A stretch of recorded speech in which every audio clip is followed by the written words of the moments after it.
Hello guys, स्वागत है आप सभी का आपके अपने YouTube channel Manish classes Kolkata में। मैं आज वापस से हाजिर हूं आपके सामने आपका एक नया सेशन लेकर के। ये सेशन डेडिकेटेड रहेगा बीकॉम सेमेस्टर 2 के स्टूडेंट्स के लिए। तो आज का जो ये सीरीज है वो हम कंटिन्यू करेंगे अपने कंपनी लॉ के सीरीज को, जो कि हम कंटिन्यू किए हुए थे। हमारी जो एमसीक्यू सीरीज चल रही थी उसी को हम कंटिन्यू करेंगे और आज हम जो डिस्कस करने वाले हैं वो हमारे सीरीज का पार्ट 3 रहेगा। इसके बाद एक और पार्ट आएगा, दैट इज पार्ट 4, और उसके बाद आपका जो चैप्टर नंबर 1 है इंट्रोडक्शन टू कंपनीज, वो पूरा का पूरा कंप्लीट हो जाएगा। फिर हम लोग एक और वीडियोस लेकर के आएंगे जिसके अंदर मैं आपको सारे के सारे इंपॉर्टेंट सेक्शंस का डिस्कशन करूंगा, जो कि आपके एग्जामिनेशन पॉइंट ऑफ व्यू से काफी ज्यादा इंपॉर्टेंट है, related to introduction of companies. तो आपसे एक रिक्वेस्ट रहेगी कि यदि आप हमारे चैनल पर न्यू है और आपको हमारा एफर्ट्स जो है वो पसंद आ रहा है, तो आप हमारे चैनल को लाइक करें, सब्सक्राइब करें और अपने फ्रेंड्स को बीच में शेयर करें। तो चलिए शुरू करते हैं।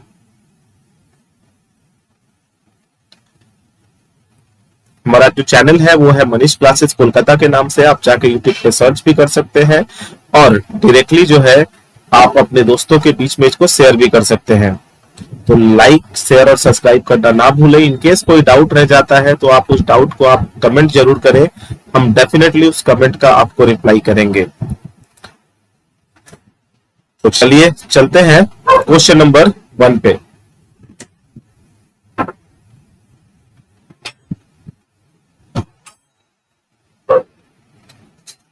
क्वेश्चन नंबर 1 है हमारा, reserve bank of India is a. देखिए यहाँ पे आपसे पूछ रहा है कि reserve bank of India is a, reserve bank of India is a dash. तो रिजर्व बैंक ऑफ इंडिया क्या है? आपके पास ऑप्शंस है, पब्लिक कंपनी, ऑप्शंस 2 है आपके पास प्राइवेट कंपनी, ऑप्शन 3 है statutory company and option D है नन ऑफ द अबव। ये 4 ऑप्शन हमारे सामने है कि रिजर्व बैंक ऑफ इंडिया कौन सी कंपनी के अंदर आएगा, private company, public company, statutory company और नन ऑफ द अबव। तो आपको बताना चाहेंगे कि रिजर्व बैंक ऑफ इंडिया एक ऐसी कंपनी है that is formed by a special act of parliament और स्टेट लेजिस्लेचर। तो हम जानते हैं सर, स्टैच्यूटरी कंपनीज वो कंपनीज होती हैं जिसको कि फॉर्म करने के लिए आपको एक स्पेशल एक्ट ऑफ पार्लियामेंट यानी एक कानून बनाना पड़ेगा पार्लियामेंट से या फिर स्टेट लेजिस्लेचर से, फिर इस तरह की कंपनी फॉर्म हो पाती है। तो रिजर्व बैंक ऑफ इंडिया को बनाने के लिए एक कानून बनाया गया था हमारे पार्लियामेंट से, that is called reserve bank of India act 1935, और उसी के अकॉर्डिंग जो है रिजर्व बैंक ऑफ इंडिया का फॉर्मेशन हुआ था। और क्योंकि रिजर्व बैंक ऑफ इंडिया के लिए एक एक्ट बनाया गया था, that is why it's come under statutory company. इसके बाद यहां से आप रिलेटेड एक चीज याद कर सकते हैं कि यदि मैं आपसे पूछूं कि ये बताइए कि प्राइवेट कंपनीज जो है वो कौन से सेक्शन में मेंशन की गई है, प्राइवेट कंपनीज जो है इनका किस सेक्शन में मेंशन किया गया है और पब्लिक कंपनी का कौन से सेक्शन में मेंशन है, इनके डेफिनेशन के बारे में। तो आप कहोगे sir private company is mentioned in two sub section 68। अच्छा, पब्लिक कंपनी का कहां जिक्र मिलता है? वेरी इंपॉर्टेंट है एग्जामिनेशन पॉइंट ऑफ व्यू से। तो आपको पता है पब्लिक कंपनी का जिक्र 2 सब सेक्शन 71 के अंदर मिलता है। ये आपको याद करके रखना पड़ेगा। चलिए क्वेश्चन नंबर 2 की तरफ चलते हैं। क्वेश्चन नंबर 2 कह रहा है कि common seal is dash for a company. Common seal जो है कंपनी के लिए क्या है? मैंडेटरी है, ऑप्शन बी ऑप्शनल है, ऑप्शन सी पार्टली मैंडेटरी है और option D none of the above है। तो आपको बताना चाहूंगा कि इंडियन कंपनीज एक्ट 2013 कहता था कि हर एक कंपनी के पास अपना एक कॉमन सील होना चाहिए। हालांकि जब इंडियन कंपनीज एक्ट को अमेंड किया गया इन द ईयर 2015 में जब इंडियन कंपनीज एक्ट को अमेंडमेंट किया गया, तो अमेंडमेंट के बाद ये डिसाइड किया गया कि कॉमन सील जो है अब ऑप्शनल कर दिया गया है। दैट मीन्स कि according to the amendment of Indian companies act 2015 common seal is made optional for a company. Optional कर दिया गया, कंपनी चाहे तो उसे रख भी सकती है और नहीं चाहे तो नहीं भी रख सकती है। लेकिन 2013 या उससे पहले ये कंपलसरी हुआ करता था या मैंडेटरी हुआ करता था। होप कि आपको समझ में आ रहा है। क्वेश्चन नंबर 3 पे चलते हैं। क्वेश्चन नंबर 3 है कि shares of company can be allotted without issuing prospectus. आपको पता है कि कोई भी कंपनी मार्केट में शेयर्स तभी इशू करती है जब वो पहले प्रोस्पेक्टस इशू कर देगी। लेकिन आपको बता दें कि एक कंपनी ऐसी होती है जो कि बिना प्रोस्पेक्टस इशू किए जो है वो क्या कर सकती है, शेयर इशू कर सकती है, and it is none other than private company. कौन सी कंपनी होती है, प्राइवेट कंपनी। अभी थोड़ी देर पहले ही बताया कि प्राइवेट कंपनी का सेक्शन डेफिनेशन कौन से सेक्शन में मेंशन किया गया है, तो आपने बताया था 2 सब सेक्शन 68। अच्छा, पब्लिक कंपनी का डेफिनेशन कौन से सेक्शन में मेंशन है, तो 2 सब सेक्शन 71। ओके, चलिए क्वेश्चन नंबर 4 में चलते हैं। आप क्वेश्चन नंबर 4 आपसे कह रहा है कि any company can appoint more than 15 directors by. कोई भी कंपनी चाहे तो, आप जानते हो ऐसे जनरल टर्म में आपको पता है कि सर 2 तरह की कंपनी होती है, एक होता है पब्लिक कंपनी और दूसरा होता है प्राइवेट कंपनियां, और तीसरा मान के चलिए ओपीसी। और इसके अंदर मैं आपसे पूछूं कि मिनिमम नंबर ऑफ डायरेक्टर्स कितने होते हैं, तो आप कहोगे sir minimum number of directors public company में 3, प्राइवेट कंपनी में 2 और 1 पर्सन कंपनी या ओपीसी में 1 होते हैं। हालांकि मैं आपसे पूछूं कि sir maximum number of directors कितने होते हैं, तो आप कहोगे sir maximum number of directors public company में भी 15 होते हैं, प्राइवेट कंपनी में भी 15 होते हैं और ओपीसी यानी 1 पर्सन कंपनी में भी 15 होते हैं। हालांकि कुछ स्पेशल सर्कमस्टेंसेस के अंदर ये 15 जो डायरेक्टर है ना मैक्सिमम, उसको बढ़ाया जा सकता है, लेकिन इसके लिए हमें बोर्ड ऑफ डायरेक्टर्स में एक रिजोल्यूशन पास करवाना पड़ेगा। By passing a special resolution any company can appoint more than 15 directors. ये आपको याद रखना है।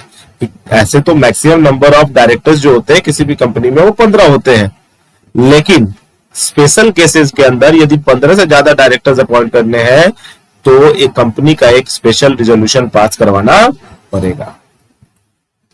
चलिए क्वेश्चन नंबर 5 पे चलते हैं। क्वेश्चन नंबर 5 लिखा हुआ है कि the members of dash may be required to pay losses from their personal property. The members of dash, तो आप सभी को पता है ऑप्शन में है लिमिटेड कंपनी, ऑप्शन बी है प्राइवेट कंपनी, ऑप्शन सी है 1 पर्सन कंपनी और ऑप्शन डी है अनलिमिटेड कंपनी। तो हम जानते हैं on the basis of liability हम कंपनी को 2 भागों में बांट देते हैं, limited company and unlimited company. Limited company के जो मेंबर्स होते हैं उनकी लाइबिलिटी लिमिटेड होती है to the extent of shares they hold, जबकि अनलिमिटेड जो कंपनी होती है उनका जो लाइबिलिटी होता है वो अनलिमिटेड होता है। मतलब ये कि उनको अपने पर्सनल प्रॉपर्टी से कंपनी के लॉसेस को पे करना पड़ सकता है। क्वेश्चन नंबर 5 का correct answer option number D होगा। अगला सवाल बहुत इंपॉर्टेंट है और ये बीकॉम प्रीवियस ईयर में आया हुआ सवाल है आपका। ये बीकॉम ऑनर्स जनरल के अंदर आया हुआ सवाल है। आपसे कह रहा है life insurance corporation of India, जिसको हम लोग LICI कहते हैं, और unit trust of India are example of public company, listed company, private company, statutory company. तो आप लोग जानते हो ज्यादातर स्टूडेंट इसको टिक मार के आते हैं पब्लिक कंपनी में। हालांकि life insurance corporation of India and unit trust of India are those 2 companies जिनको बनाने के लिए पार्लियामेंट से एक एक्ट बनाया गया था, एक कानून बनाई गई थी। तो आपको मेरा इशारा समझ में आ गया होगा कि हम कहना क्या चाहते हैं।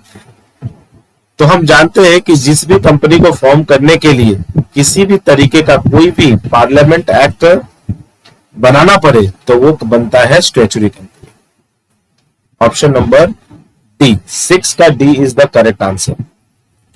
क्वेश्चन नंबर 7 पे चलते हैं। क्वेश्चन नंबर 7 कह रहा है कि under which section is a non profit making company form, तो आपको पता होना चाहिए कि कभी भी non profit company formed under section 8, non profit companies जो है इनका फॉर्मेशन किया जाता है अकॉर्डिंग टू सेक्शन 8। चलिए, 1 person company has to use with its name, 1 person company को उनके साथ अपना नाम यूज करना होता है। तो सबसे पहले तो मुझे बताइए, अभी हमने आपको प्राइवेट कंपनी के बताया था कि प्राइवेट कंपनी का डेफिनेशन कौन से सेक्शन में मेंशन है, तो आप कहोगे 2 सब सेक्शन 68। मैं कहूं सर ओपीसी बताइए कि ओपीसी का कहां पे मेंशन है, तो आप कहोगे सेक्शन 2 सब सेक्शन 62। ठीक है, आपको ये याद होना चाहिए एकदम बिल्कुल से। कभी कभी आपको डोरमेंट का भी पूछ लेता है, आप डोरमेंट का बिल्कुल याद रखेंगे कि डोरमेंट कहां पे मेंशन है डोरमेंट कंपनी के बारे में, तो आप याद रखेंगे सर डोरमेंट कंपनीज में का डेफिनेशन जो है वो मेंशन है सेक्शन 455 के अंदर। तो 1 person company has to use dash with its name, मतलब कि आपने देखा होगा पब्लिक कंपनी अपने पीछे लिमिटेड लगाती है, प्राइवेट कंपनी अपने पीछे प्राइवेट लिमिटेड लगाती है, वैसे ही 1 पर्सन कंपनी अपने नाम के पीछे इनको भी कंपल्सरली प्राइवेट लगाना होता है, क्योंकि ओपीसी हमने आपको पहले भी बताया है कि 1 person company is a type of private company. अगला question, where a company is formed and registered for future project, जब किसी कंपनी को हम फॉर्म किया जाता है रजिस्टर्ड फ्यूचर प्रोजेक्ट के लिए, टू होल्ड एसेट और intellectual property and has no significant accounting transaction, जिसका कोई भी अकाउंटिंग ट्रांजेक्शंस नहीं है, उसे हम क्या कहते हैं आप समझ गए होंगे। This is the definition of dormant company. ये किसकी डेफिनेशन है? डोरमेंट कंपनी की। तो अभी हमने आपको थोड़ी देर पहले बताया था कि डोरमेंट कंपनी को कौन से सेक्शन में मेंशन किया गया है, तो the definition of dormant company is mentioned in section 455 में डोरमेंट कंपनी का मेंशन किया गया है डेफिनेशन।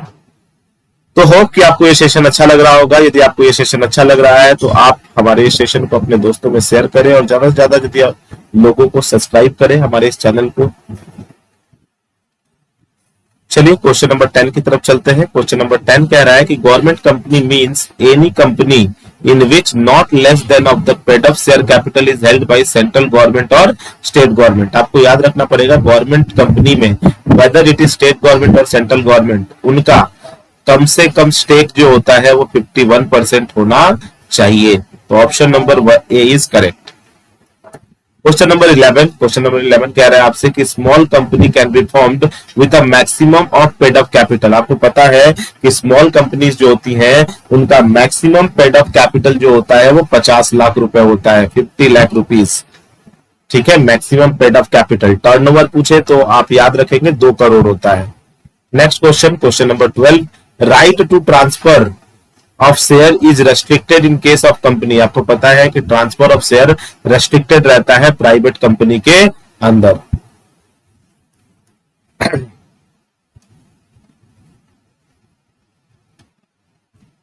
क्वेश्चन नंबर 13 देखिए, OPC is the dash company.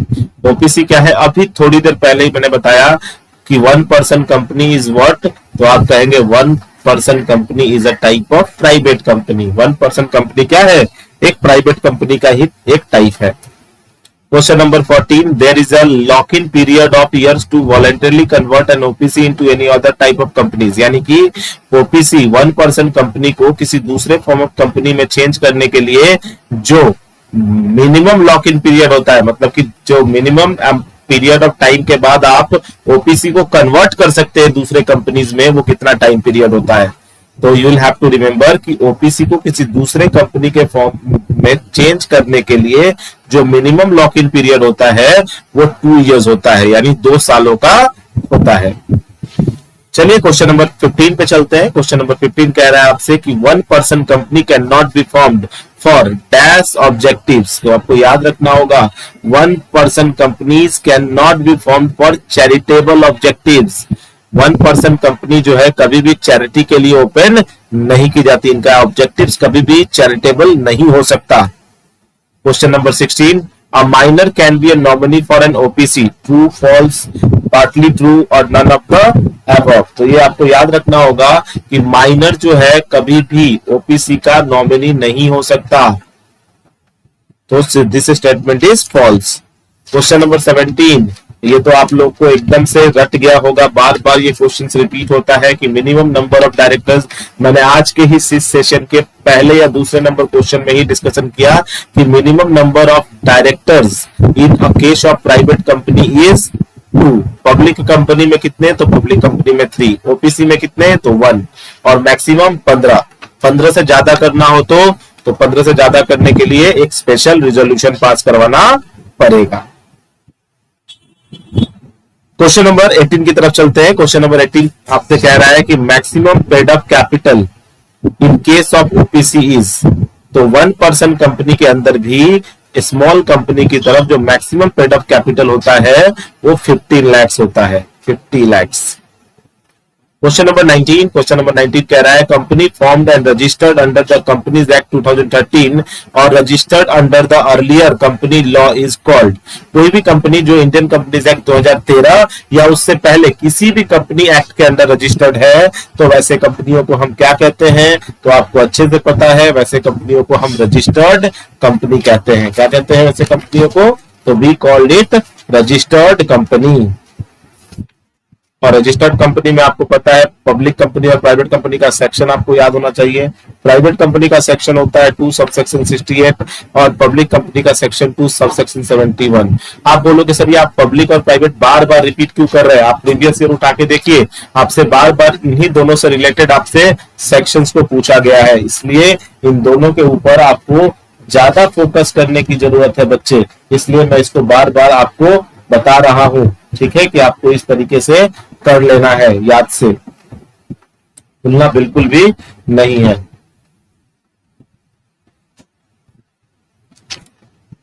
चलिए तो अगले सवाल के ऊपर, अगले क्वेश्चन के ऊपर चलते हैं। तो अगला क्वेश्चन है हमारा DSC stands for.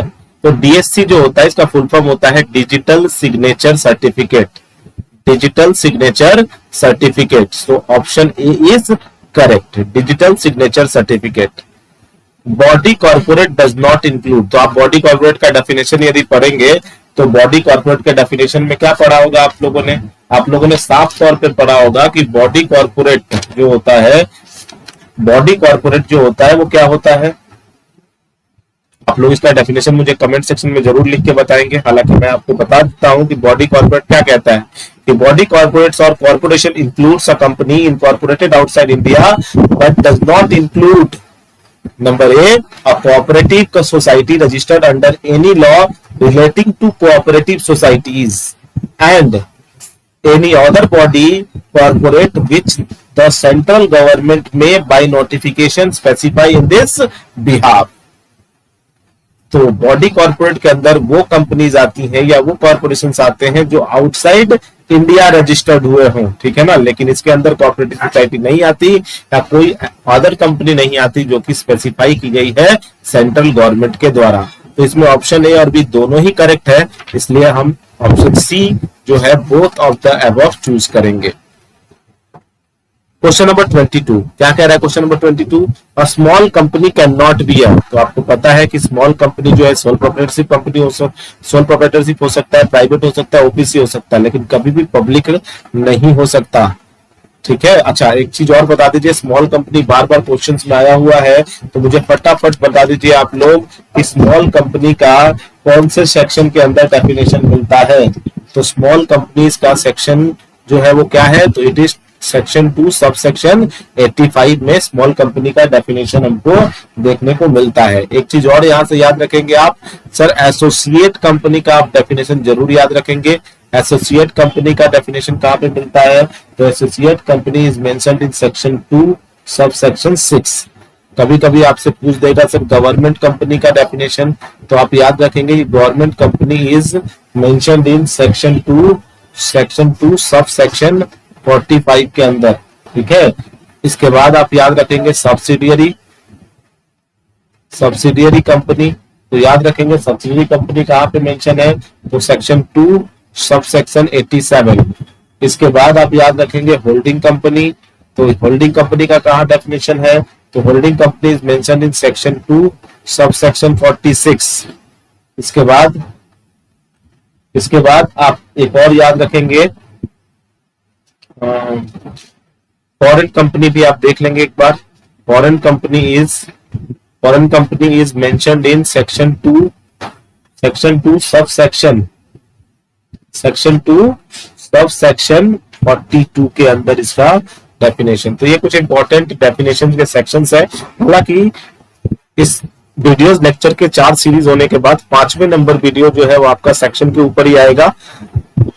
Question number 23 पे चलते हैं। क्वेश्चन नंबर 23 है, 10% shall be eligible to incorporate more than 1 OPC, यानी कि कितने परसेंट जो है एक से ज्यादा ओपीसी में इनकॉर्पोरेट हो सकता है। तो आपको याद रखना होगा सर 23 में कि कोई भी person, no person shall be eligible to incorporate more than 1 OPC. 1 person can be incorporated with 1 OPC only. एक पर्सन एक ही ओपीसी में इनकॉर्पोरेट या रजिस्टर्ड हो सकता है। अगला सवाल है कि minimum number of directors in case of public company.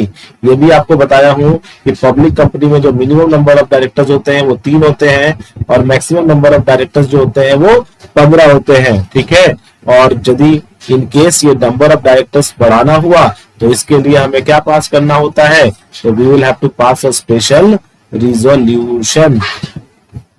Question number 25 है, holding company in relation to one or more than other companies means a company of which such companies are called subsidiary company. Such companies are called subsidiary company. और subsidiary company को कहां define किया गया है, तो आप कहोगे sir subsidiary company is defined in section 2 subsection 87। इसी के साथ एक चीज और याद रखेंगे, एसोसिएट कंपनी कहां पे डिफाइन है, तो associate company is defined in section 2 sub section 6। And last one is, if somebody ask you, ये बताइए कि बॉडी कॉर्पोरेट का डेफिनेशन तो मैंने आपको पहले ही बता दिया कि बॉडी कॉर्पोरेट होता क्या है, और बॉडी कॉर्पोरेट का डेफिनेशन कहां पे मिलता है, तो it is defined in section 2 sub section 11। तो ये आज के वो कुछ इंपॉर्टेंट क्वेश्चंस थे जो कि मैंने आपके साथ डिस्कस किया। ये एग्जामिनेशन पॉइंट ऑफ व्यू से काफी ज्यादा इंपॉर्टेंट है और आप लोगों का सेमेस्टर 2 का एग्जामिनेशन जो है थोड़ा पीछे जाएगा, क्योंकि आप लोगों ने देखा ही होगा कि कल कलकत्ता यूनिवर्सिटी की तरफ से रात को एक नोटिफिकेशन आया है कि due to panchayat selection semester 6 का एग्जामिनेशन जो कि 4 जुलाई से होने वाला था उसको पोस्टपोन करके 26 और 27 जुलाई को कर दिया गया है, जिसके कारण सेमेस्टर 4 और सेमेस्टर 2 के जो एग्जामिनेशन है वो पीछे जाएंगे। तो आपको जो एक्स्ट्रा टाइम मिला है उस एक्स्ट्रा टाइम को काफी अच्छे से यूटिलाइज कीजिए, वीडियोस को फॉलो कीजिए और सारे के सारे इंपॉर्टेंट क्वेश्चंस को पढ़ते जाइए। यकीन मानिए अभी तक आपने कुछ भी नहीं पढ़ाई की हुई है तो भी आपके इन वीडियो सीरीज और वीडियो लेक्चर्स से ये सारा का सारा चैप्टर्स जो है वो कंप्लीट हो जाएगा। तो यदि आपको ये वीडियो हमारा अच्छा लगा हो तो लाइक कीजिए, सब्सक्राइब कीजिए और अपने फ्रेंड्स के बीच में शेयर कीजिए। Thanks for watching this video.